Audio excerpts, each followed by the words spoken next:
How to fix Bluetooth audio not working in Oppo Reno 14f. So let's start the video. First of all, swipe down to your control center and here you can turn on or off your Bluetooth. After turn on or off your Bluetooth, then go back to your home screen and open settings. In settings, scroll down and click on system and update and then click on software update.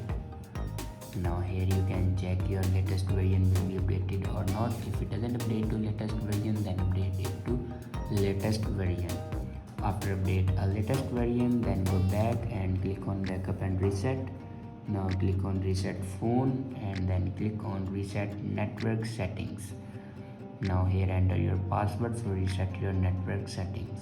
After reset your network settings, then go back to your home screen and restart your device. For restart your device, press and hold power button and swipe up to restart your device.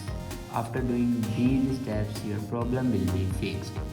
I hope this video is helpful for you. Thanks for watching.